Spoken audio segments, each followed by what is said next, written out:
what keeps Nancy Pelosi up at night? Oh, eating too much chocolate during the day. Actually, the tax bill is really the dark cloud that hangs over the Capitol.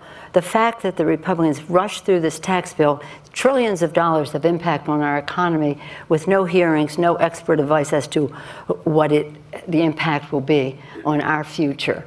A bill that is 83% of it goes to the top, the benefits go to the top 1%. They sell it as a middle-class tax cut. 86 million Americans, middle-class families, will be paying more in taxes as a result of this bill. Nearly $1.5 trillion dollar tax break for corporate America, unpaid for and permanent, adding nearly $2 trillion to the national debt as you when you put in interest on the debt service there, and again, robbing from our children's future. And then, this is why it keeps me away, using it as an excuse to then say, well, we can't really spend too much money on the domestic budget because we have this deficit. The deficit they created, and by the way, which they said, oh, it's going to pay for itself with all the growth. Well, if it is, then we have money for the domestic budget. If it isn't, you shouldn't have done it in the first place. So that is coloring our negotiations on the caps. Well, and but for that, I thought we were close to a solution. The tax bill has put a little fear of the Lord into some members because they know that if we have a cap agreement, it will increase the deficit.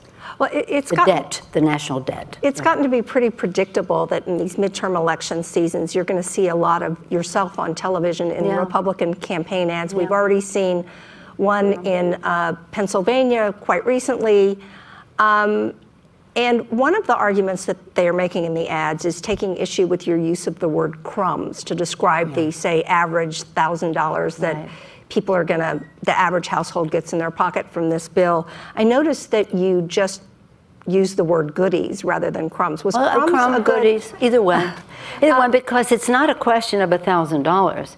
It's a question of the billions of dollars, the banquet that they have put for the top 1%. Now, I don't begrudge anybody their success, their wealth, their achievement. God bless you for that.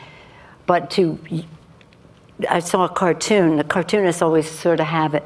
It's the middle class, like a little mouse, a piece of cheese on the mouse trap, and then the fat cat's just waiting for that middle class person to take that. This is unconscionable that they would have 83% of the benefits going to the top 1%. So that's my point, is it's not what it is, it's what it isn't. And what it is for the banquet of money at the top end, extraction of money, but trying to sell it as something that you should be just so glad to get. No. Our people deserve better, and if we could have had a bipartisan discussion on tax. Yes, you want to lower the corporate rate. What makes sense? So, but they didn't want to engage in that because they were afraid of it, because it would give more benefits to many more people, and that was not their goal. Their goal was trickle-down economics. If it trickles down, that would be good. If it creates jobs, that would be good. If it doesn't, so be it. That's the free market. That's what they tell us. Well,